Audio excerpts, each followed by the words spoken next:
Today I wanted to review a lot of the things that we've talked about in the past.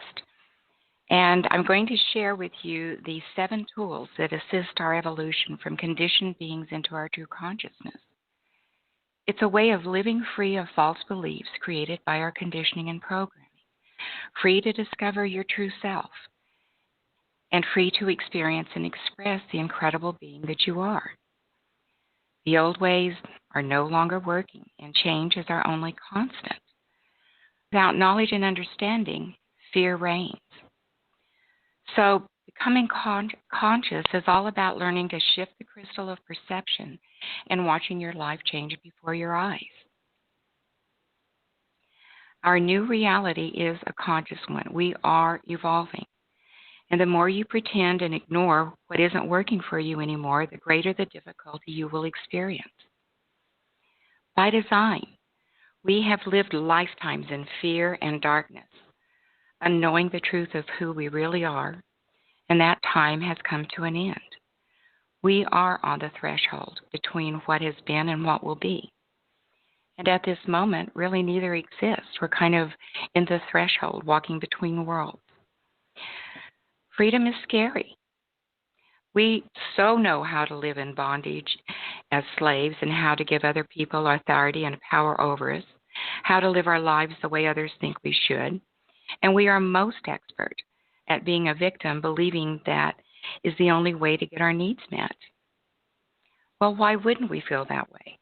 We have been brainwashed out of the womb to believe in our lack, our unworthiness, and we spend every day of our lives trying to be good enough for someone or something. We're like hamsters on a wheel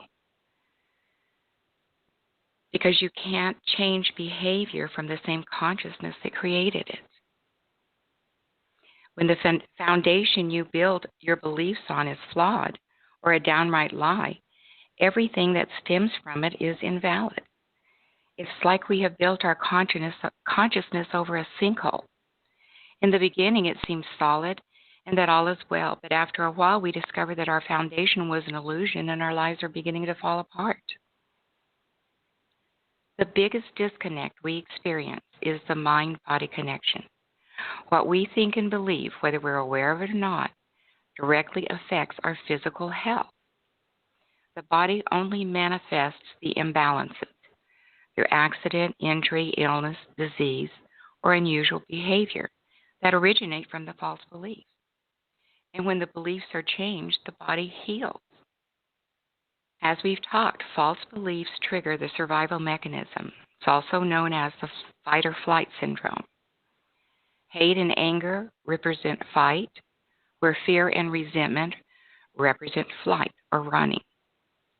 These emotions are neutral in essence, and they do return to the love when they are acknowledged, allowed, and accepted without judgment. Guilt, jealousy, and obligation are based on and designed to reinforce false beliefs and do not return to the love. These emotions always trigger the survival mechanism. So the 7 tools, again, this is something that we've been talking about since I started the show. The first one is to know your truth. Walk your talk. Recognize your own uniqueness and deal with the core beliefs. And again, the core beliefs are, number 1, I want to have my own way now. Number 2 is to think a thing makes it so for me. Number 3, it's important to please others. Number 4, don't ask questions. Just do and believe as you are told by your authorities. Number 5, I'm going to change so everyone will like me. Number 6, if only he, she, it, or they would change, I'd be okay. Number 7, it's important to be important. Now, as we've discussed, the first couple of emotions, I want to have my own way, and to think a thing makes it so, and I'm going to change, are all on the left side of the body, above the solar plexus. And on the right side of the body, you have the belief that I'm going to change so everyone will like me, and it's important to please others. Now, number 4 is from the solar plexus down, and it affects everything from that part of the body downward.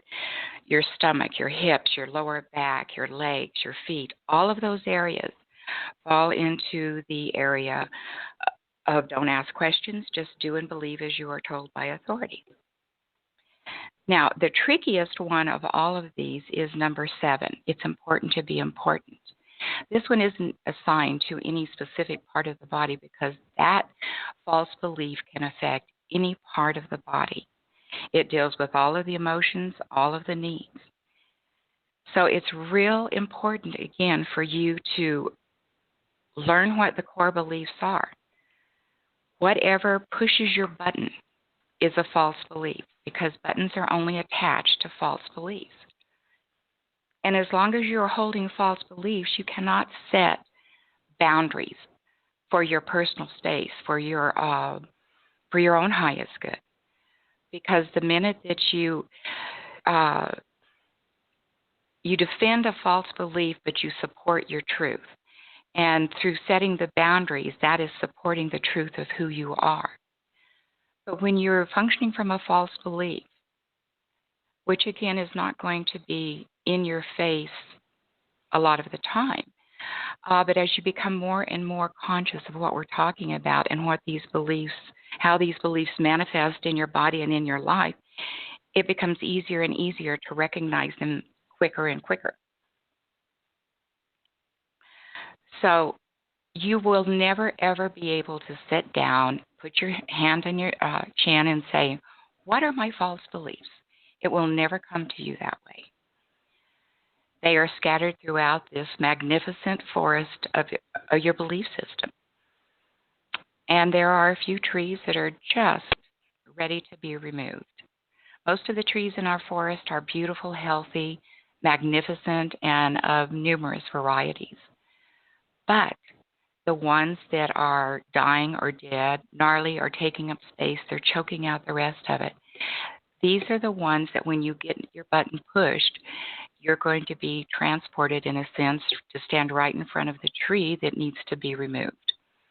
So whether that false belief and or tree is about your worth and value, your right to be here, your need to be important, attention and acceptance, whatever it is about, once that button is pushed and you get out of the charge of the reaction, then you're going to be able to recognize what it is that you are reacting to.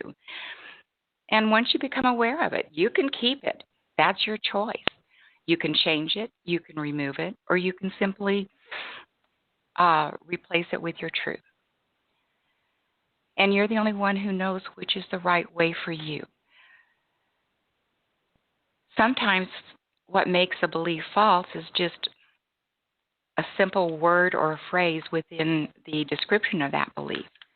And you may want to just change that word or phrase and keep the belief because that's something that works for you, is right for you.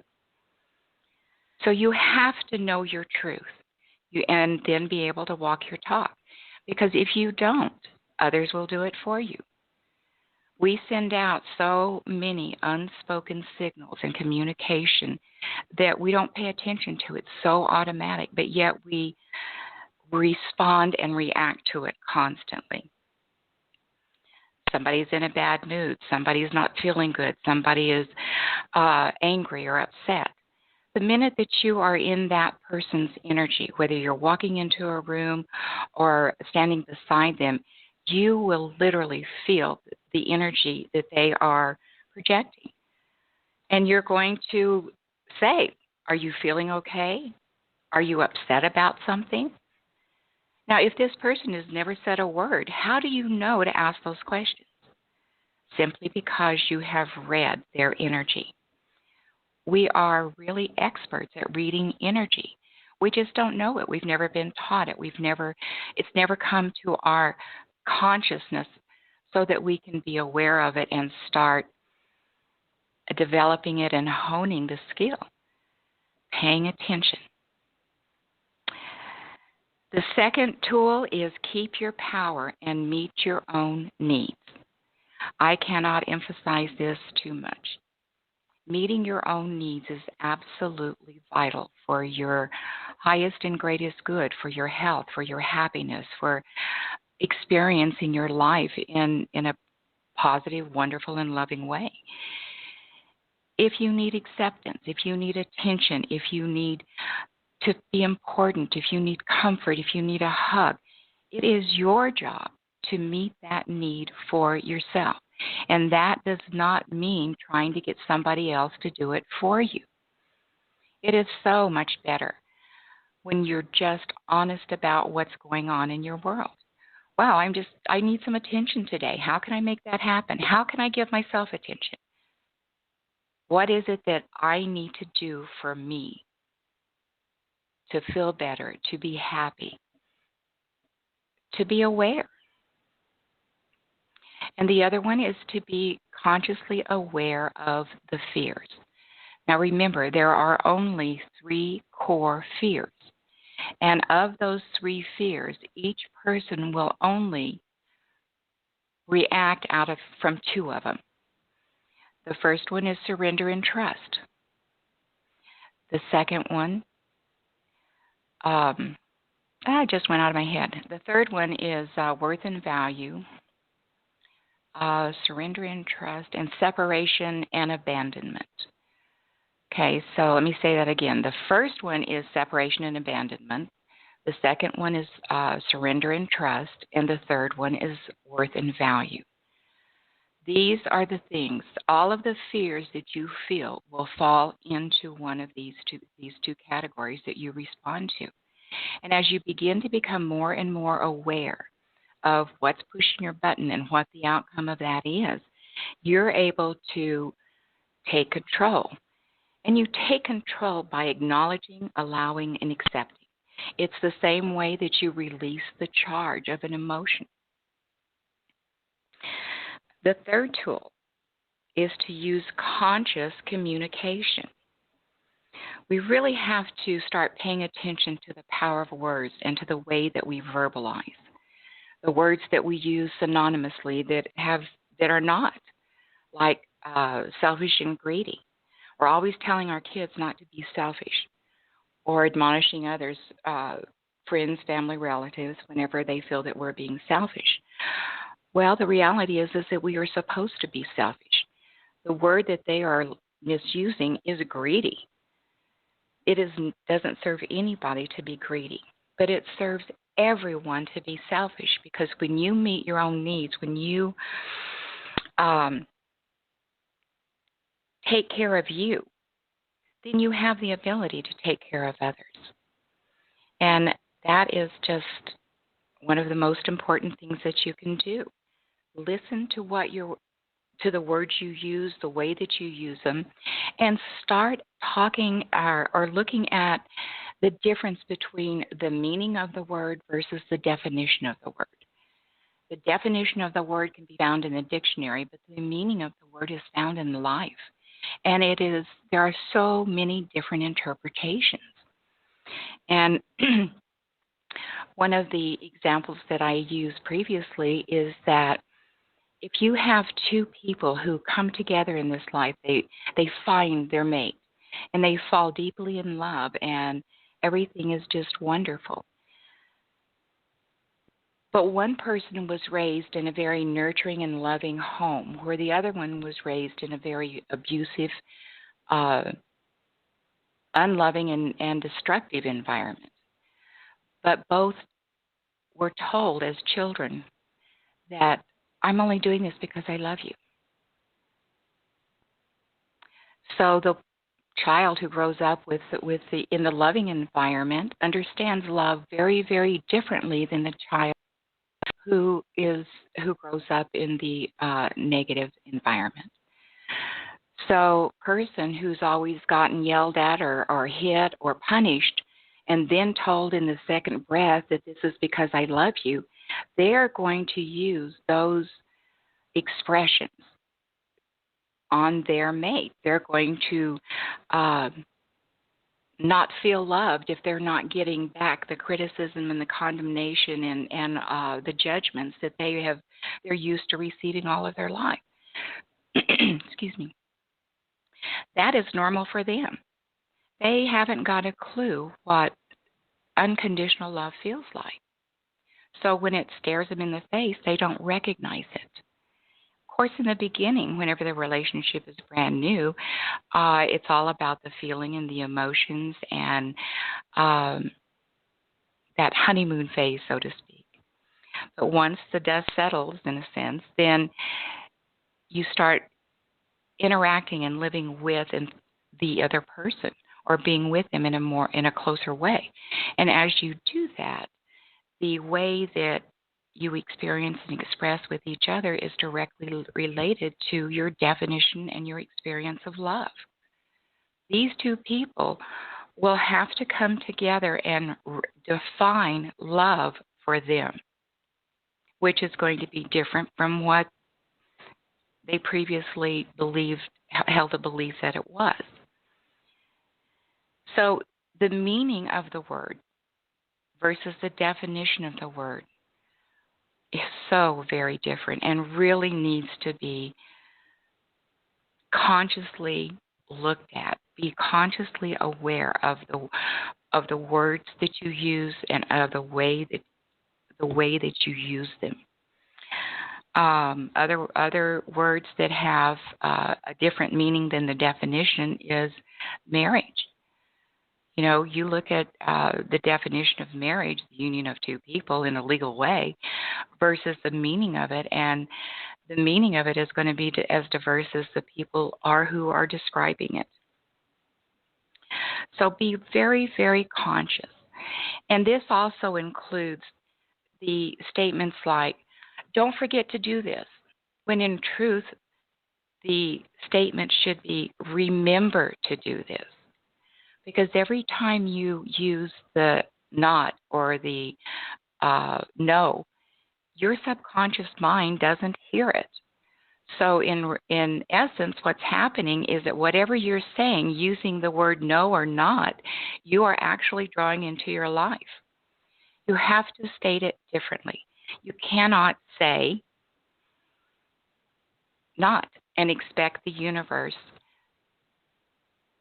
to hear it. When you are stating your affirmations or making a statement of something that you want to bring into your life or aspire to, you may have to write it several different times just so that you have the wording in a way that is positive and fulfilling rather than as self-sabotaging. And the fourth tool is listen to your body. Maintain your balance. Your body will talk to you, and it will give you the information that you need to know what you are responding and or reacting to.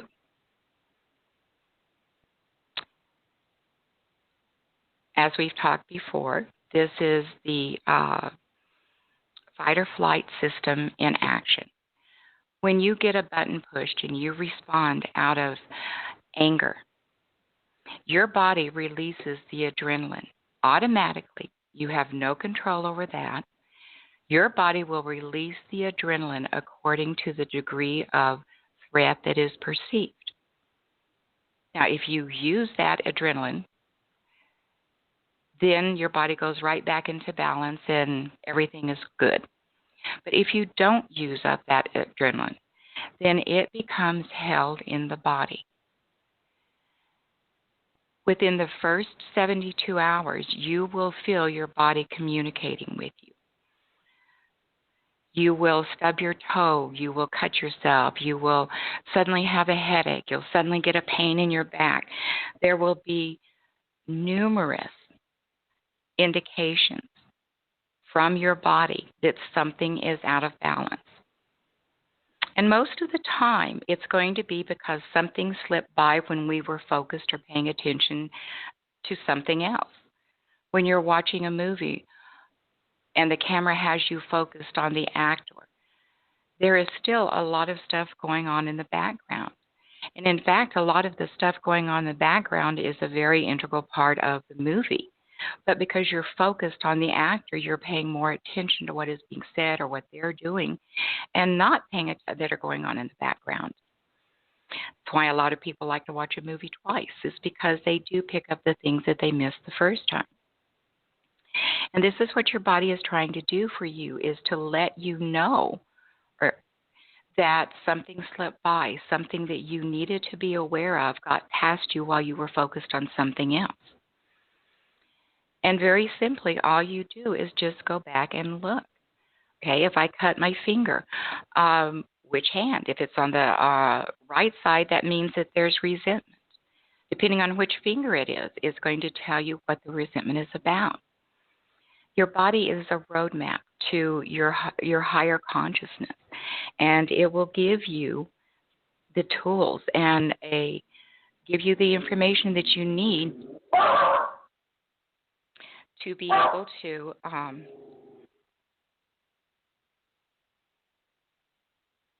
apologize. I'm sure you guys heard my little puppy dog in the barking. She just saw a cat run by.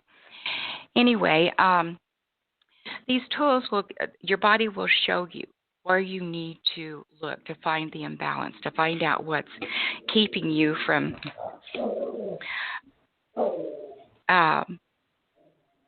or what's letting you know what slipped by and what you need to become aware of. The physical manifestations can be very, very mild to extreme. If you've been holding energy throughout a lifetime, then you're going to end up with the diseases, the cancer, the diabetes, all of that stuff. Because it's not a punishment. It's a way that your body is trying to balance itself. And even if you have gone to the point of where your body is balancing itself through disease, then you can still turn it around. You can still start becoming aware. What is it that your body is trying to tell you? Now, the tool number 5 is to release the charge. And releasing the charge is the simplest thing in the world. You acknowledge what you feel. You allow yourself to feel it in your body, and then you let it be okay. You accept it. Once you are out of the charge, then you can come into the awareness and the understanding of what's going on and what you're reacting to.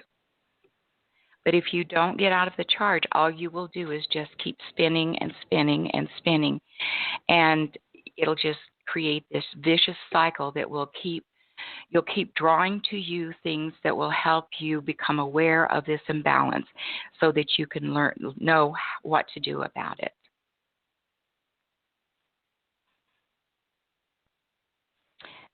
And the 6th tool is about your chakras. They matter. Your chakras are kind of like, very simply explaining, that they're like the buttons that connect the spiritual and the physical bodies together. And and they are attached to your light tube, which goes down the center of your body, much like leaves on a stem.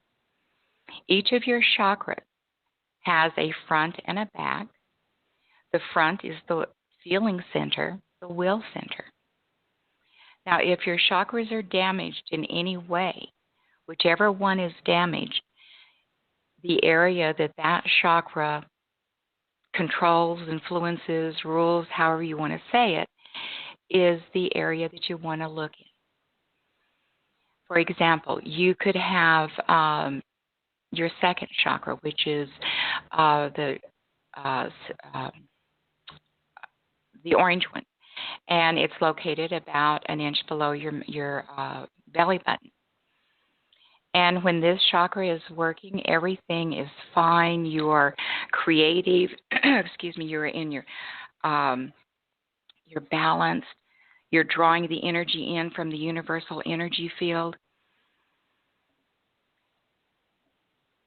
And all is well, because the second chakra is focuses on sexuality, sensuality, intimacy, desire, pleasure, awe, enthusiasm, procreation, relationships. So if any area of your life you are denying, negating, ignoring, resisting, or pushing away any of these experiences or these normal, natural emotions of being human, then you're probably going to feel an imbalance in your sexual glands or your reproductive organs or your pelvic area, your kidneys, your bladder. Those are the areas to where an imbalance in your second chakra would be felt. By you understanding and knowing what this means, then you can take the steps that are needed to correct it, to get your chakra functioning again. They matter very, very much, and they are, in my opinion, overlooked a lot. People, they know about chakras, but they really don't know what they do or why they're there. But they matter tremendously because as they are open and spinning in a clockwise manner, they are drawing in the energy from the universal energy field that is allowing your body to stay energetically fed and balanced and healthy and whole. But we are so conditioned that if there is any imbalance or abnormality in our bodies, run to the doctor. Well, remember, it's the practice of medicine. And there is a lot of things that we are feeling and that are manifesting now because of the ascension symptoms that medicine has no effect on because there's not anything wrong. This is our evolution. And yes, there will be discomfort. There will be growing pains. There will be times whenever you're happy and times when you're not, when you understand, when you don't. But if you take a deep breath and just let it be okay to feel what you're feeling in the moment, to be where you are, you will be amazingly surprised at how fast you get past that point. And then the seventh tool is to use your center. This is where I have suggested each show for you to go to my website. I have created a audio meditation that will allow you to create your center. This is your sacred inner space. And this is where everything manifests outwardly comes from. And I also created a video to show you how to use the tools. And if this is something you've done, I hope you are really practicing it and playing in there and using the tools that are available to you in there. But if you haven't, go to my website, check it out. It is really a lot of fun once you get your center created and can start playing there. It's just an amazing experience. So these are the 7 tools of conscious awareness. And just to recap, 1 is to know your truth and walk your talk. 2 is to keep your power and meet your own needs. 3, use conscious communication. 4, listen to your body, maintain your balance, release the charge. 6, chakras matter. And 7, use your center. All right, I hope this helped give you a little bit more perspective on what we're talking about as far as using the tools to create conscious awareness. And as we talked before, we're all aware. I mean, we're all conscious, but we're not all aware. And the conscious awareness is the result of you releasing the false beliefs, coming into the truth of who you are, and honoring that. All righty. Give me a call. I would really love to hear from you. And to those of you who are just joining us, you're listening to Easy Knowing, and I'm Sherie Kennedy. I would really love to find out what's going on with you, how you're using the tools. Are you using the tools? Are they working? Are they not working? Are there topics of discussion that you would like me to expand on, or just to talk about initially? And I really invite you to participate. The number is 773-897-6227. And if calling doesn't work for you, please visit my website at easyknowing.com. You can send me an email, make comments, listen to the meditation, create your center. I would dearly love to hear from you. Okay, so what I would also like to do is to present some questions to you that, on the surface they seem, not a big deal, and seem very, maybe, juvenile. But when you answer these questions and you really sit down and think about it, it will open your consciousness. It will give you will have a different perspective. A lot of people who have done this come back with a comment of, wow, I didn't realize it about myself. I didn't know I felt that way. So these are things that help bring you to your awareness. Okay, so here are the questions. What is the greatest obstacle in your life at present? What is your greatest physical obstacle? What evokes your highest degree of anger? What is your most difficult relationship at present? What is your greatest fear? What is your greatest hurt? How do you know when someone loves you? If you complete the following statement, I find myself expecting love as, and then fill in the blanks, you will be amazed at the responses you get. How do you know when someone is angry with you? Again, complete the following. I find myself seeing anger as blank. What is the major lesson you learned from your mother? And what is the major lesson you learned from your father? And like I said, these are not questions that we will sit down and ponder. And we think we know it. We think that, oh yeah, I know what hurts me. I know what makes me angry. I know this, blah, blah, blah, blah. That's great. But sit down with these questions and give yourself, and go deep. What really is going on? Not the surface, not the icing, but get into the cake of how you feel about these different things. Because relationships are the most important thing that we can have. Whether the relationship is with yourself, with others, relationships, I believe, is humanity's lesson in this life, along with the ability to receive.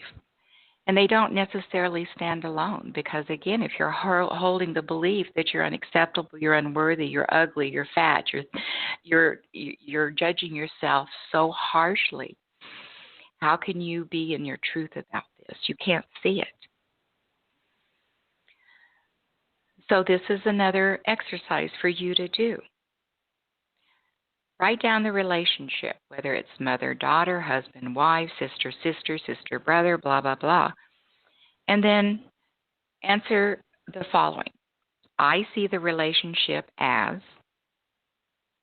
and I feel the relationship is lacking.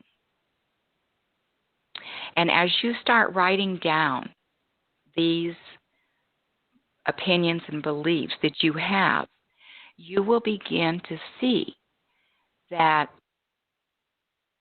it's your perspective, it's your concept, it's your belief that is creating the negatives that you are experiencing in these relationships. And I know that doesn't seem to make a lot of sense, but it is true. Okay, we have a call, and I just want to remind you to mute your computer so that we will be able to hear you clearly. Hi, you're on the air. Are you there? Hi, Sherie. Yes. Hi. Sherie. It's so good to hear you. Yeah, I listened to your show for a half hour, and now I'm in my car. So, can you hear me okay? Oh, yeah, not a problem. Okay. I just want to let our listeners know that this is Cheryl. Yes. We're so happy to hear from you, darling. I had to lose connection for where you were at in the show till I got in my car, and so I hope I'm not interrupting a train of thought here. Of course not. Okay. Well, I just wanted to comment first of all on the review of the tools. When you first started, that typical thought came across my mind. I said, okay, yeah, we've done this, and I have to tell you that several things just absolutely jumped out at me, and I don't know if I've said this before, but it's your work just feels, what you're expressing, what you're teaching. It just reminds me so much of the principles of yoga that as long as I get a stretch, it doesn't matter where that stretch starts at, whether it's halfway to the floor or palms on the floor. And as much as I have, heard your guidance and even this show that you've been doing, I think I've heard every single one. I come away every single time saying, wow, I'm going to focus on that. Your thoughts about the chakras, I'm one of those people. I know about them and I know what they equate to. But, to hear it stated the way you said it, I'm thinking, oh my goodness. And I think that my second chakra has been healing because I'm not getting so much disruption in those aspects of my life. So thank you for continuing to remind us because it keeps going in different layers, and I'm sure you can add to that comment that I'm just trying to express. Oh, I thank you so much because it is true. And I have to admit, there's been times when I'm going, okay, I said this before, I said that before, do I want to go there again? And then, my guides kind of slap me upside the head and say, yes, this information needs to be repeated. Even though it's the same concept, how it's said and how it's heard each time is different. And I always tell people when we first start working together, they'll say, well, you've told me this before. Yes, I have. And I will tell it to you 100 times again. And each time you will hear it different because you are not the same at the same vibration, same level of conscious awareness that you were the first time you heard it. So each time it's being plugged into new information, new awareness from you shifting the crystal. So thank you. I needed that confirmation. Well, absolutely. And to that end, I last week I think it was that you talked about, and you've talked about this several times, is that our job is the what, and then the how, and stick back, allow the how to be revealed. And I've been in this part-time work that I have many rewards from it, but boy, this third time around with a different experience of it, I heard my thoughts this week say, I really can do more than this. I have more value. I have more to give.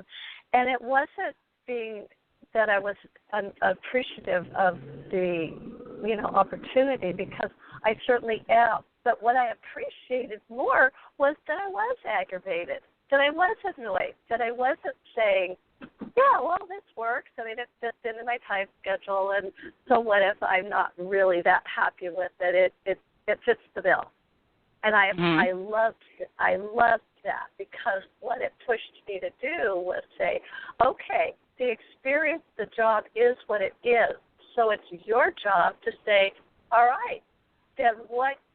How can I look at this differently? What's the gift in this annoyance? Where's the gift? Yes. And the gift was that it was pushing me to say, okay, you have more to give, you have more to offer, possibly at greater income, maybe not. But the point is that you're not feeling in full expression of who and what you are. So what do you need to do? And with your help that day, that evening on the phone, you helped me identify the what. And I cried because I felt that the what came out more clearly and yet more open than any what I've ever come up with in terms of defining and determining what I'm feeling about my self-expression and my capabilities. And literally within 12 hours, an idea came to me as a result of just feeling the feeling. Wow, I want to be a cheerleader. I feel like I'm a cheerleader when I get to talk about this. And I thought, well, if you're a cheerleader, where does, then the thought led to, well, gosh, you love to be a speaker, and you haven't done that in years. You somehow made up some rule that said you were done with that. What if you looked at that again? And then there I was finding a fabulous website for speakers. So this morning I was back on the what does it feel like to be a cheerleader? And I thought, oh, wouldn't it be fun to make up new kinds of cheers for this particular topic? And there I was. I mean, I could hardly get ready because I was running to my notepad and writing things down. And believe me, I had no idea of these how-tos when we had that conversation about the what. All I knew is that we had got the what. And now I'm having a ball just hearing and being guided to how to materialize it. And you have to be very clear on the what. And as you get more clear on the what, and it's like painting a picture. It's not defining or structuring it. It's just simply stating it simply for the universe to hear. Yeah. Can you state your what?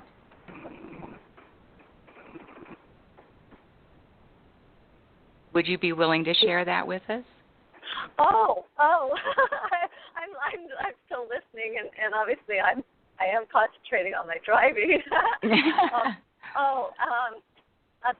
Yeah, my what is hang on, let me just is sharing imagination, sharing my love for imagination. Exactly. And see how simple that was. And that's what I really want to get across, is that your what is not going to be, a dissertation. It's not going to be a book or a document or more than a statement. It's very simple. But people think that whenever to do the what, they have to cross the T's and dot the I's and think of everything that could possibly manifest. And that's getting into the how. The what is a very simple statement. And when you changed your what to this very simple statement, everything started coming to you, didn't it? It did, because first of all, mentioning other philosophies, I think there have been and are,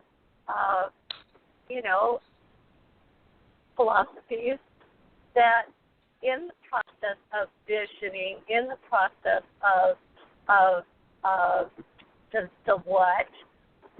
As I listen to some of this guidance or have listened, then it's gotten way more specific. And I myself was, and you caught me on that because you kept saying, Cheryl, you're getting into the house. You know, like, was I going to write a book about it? Was I going to, do this? Or do I want to do that? Or do I want to keep my nonprofit based on this? And yada-da-da-da. And I was getting, frustrated by trying to decide all these things when I just kept, my true gut, my true feeling was I just want to share all about imagination, the joy of it, the passion of it. I just love talking about imagination and how that plays out. As you also pointed out, that could be as simple as, sharing it with the 2 children that I take care of after school, or donating my time, whatever. It's just that's what makes my heart sing, and I'm just having a ball starting to see where I've guided to just take it. Wonderful. I'm so happy for you because I know what a difference this has made. It has, because I don't feel confined by my own awareness. It's or what I know how to do, and I think this is where I took a bigger leap into faith, because at times when people ask me, well, how did you have the courage to trust that? I said, well, I knew what I had come up with, and I've had experiences that if I only go with what I know, I get shortchanged. And if I go with what, Spirit knows, what something far greater than me knows, I always get more magical results. Yeah. And that's where I'm at. So I thank you, and I'm also just happy to thank so many. Well, I'm just on my thank way you. to Carlsbad. Oh, cool. Well, you drive safe, and thank you for calling. We really appreciate it, because sharing this story, how it applies in your everyday life, is so important to give a perspective, to allow the crystal to shift. So thank you so much for calling in, sweetie. You're so welcome, and I hope it helps your other listeners, because you certainly helped me, and I'm confident you help many, many more people. So blessings and thank you. Thank you. Love you. Talk to you soon. Bye. Bye-bye. Well, that was just great. Cheryl, thank you so much for giving us a call and talking about this, because I can say it over and over and over again, and I can give you examples.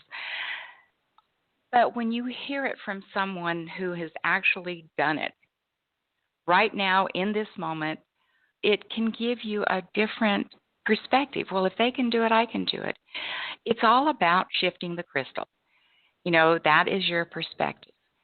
And if the way that you are seeing and experiencing your life is not what you want it to be, then you have to shift the crystal. See it different. When you change, when you evolve, when you grow, when you become more of who you are, the ones you are going to get the biggest challenge and flack from are the ones that are the closest to you. And we think, well, how can that be? They love me. They support me. They want me to do this. Yes, they do. But at the same time, they want it only if it doesn't affect them. Well, the reality is that the moment that you start taking responsibility for yourself in all of these different ways that we've been talking about, people in your life have to react and interact with you very differently, because you are different. It's not that the world has changed, it's that you have changed, and you are now seeing it through a different lens. And each time you shift the crystal, each time you open to the possibility of a different outcome or seeing it from a different perspective, then you give yourself permission to evolve. You make it easier because each step that you take, each one of those choices that you make, evolve you. So the people around you, are going to be very unhappy as a general rule, uh, because you are changing. Your changes forces them to change, and that's why they're mad. Not because they're changing not because you're doing anything to make them change, but because you have taken responsibility for yourself and opened up your own heart and mind. You're forcing them to do it different too. So this is where you, as the wiser soul in the moment, needs to be consciously aware of that. And don't let all of the judgments and fears from those that are closest to you derail or distract you from your growth, from your evolution. We're all going to evolve. We are ascending. Whether you believe it or not does not change it. And as a result, all of the old ways that no longer vibrate and resonate with the higher energies will begin to fall away. That also includes disease and illness and all of those things. As long as that we are vibrating on the level that all of these things exist in the density of the third dimension, we're going to be subject to it. We're going to attract it. We're going to draw it to us. It's going to be a part of us. But as you begin to shift your crystal and evolve higher and understand what you know different, then all of the things that are more dense than you've become begin to fall away. That also includes your belief system. It includes friends. It includes homes and jobs and work. It can and probably will affect almost everything in your life, not in a negative way, in an extremely positive way. For example, if you're in a job that you absolutely hate and you've hated it for the 5 years that you've been working there, as you shift your crystal and learn to honor yourself and give yourself permission not to have to be in that energy anymore, you may get fired. You may find another job that pays more, is more that resonates with you. But until you get to that point and to give yourself permission to be out of that conditioning and programming and the status quo of what that means, fear keeps us in the world that we live in. What is your world going to feel like whenever you're not in fear? When you are in joy, whenever you are in balance and in harmony and resonating with the universe, with the earth, things are going to change. And the things that fall away from you are not like you've lost or you're being punished. You will have other people, other experiences come into your life that will, in essence, replace what no longer serves you. The difference is that what's coming in now is they're going to honor you and is going to be able to assist your evolution from this point forward, rather than being like an anchor holding you in the lower densities and in the lower vibrations.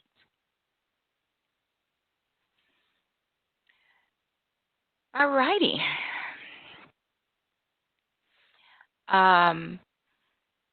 We've got a few minutes left, so I'm going to put the phone number out there again, 773-897-6227.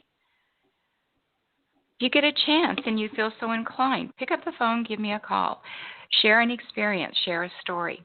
Everything about you is important to everyone else. They just don't know it if you don't say anything. So again, that's 773-897-6227. And as I said, if calling doesn't work for you, go to the website, easyknowing.com. You can send me an email, make a comment. You can check out the teachings. The tools that I just talked about today are on my website with the explanations.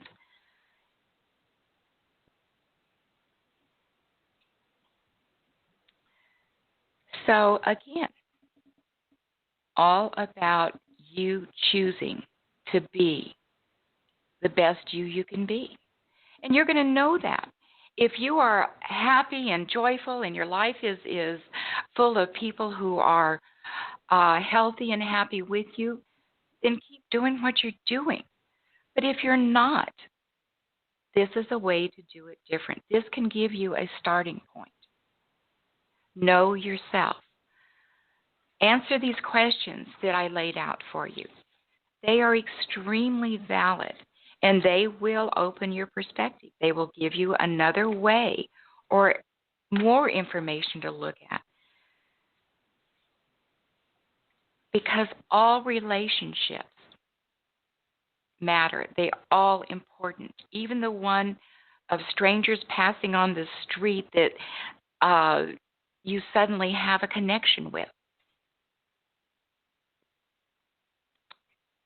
So remember, with relationships, they will provide for you a mirror of that which you are in the moment, that which you judge, that to which you aspire, portions of yourself that you have lost along your path, or portions of yourself that you have given away along your path. So look at your relationships, state the relationship, and then define how you see the relationship, and define how you feel about the relationship.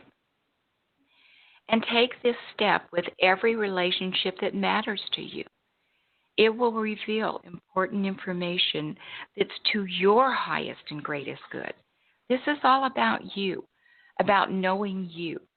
You cannot change what you're not aware of. And the whole purpose is to make you aware, to give you the tools that allow you to open up your mind and your heart to do it differently. Okay, I see that our time together is almost up. I thank each of you for listening, and a special big hug to Cheryl, who called in to share her story and adventures. So until next week, follow your heart song and paint the world with the colors of your soul. Bye-bye. When you don't go to Geico.com, car insurance can be confusing. Like Swedish techno confusing. Bark, bark, meow, meow. Dance with me, purple cow. Bark, bark, meow, meow. Ooh, you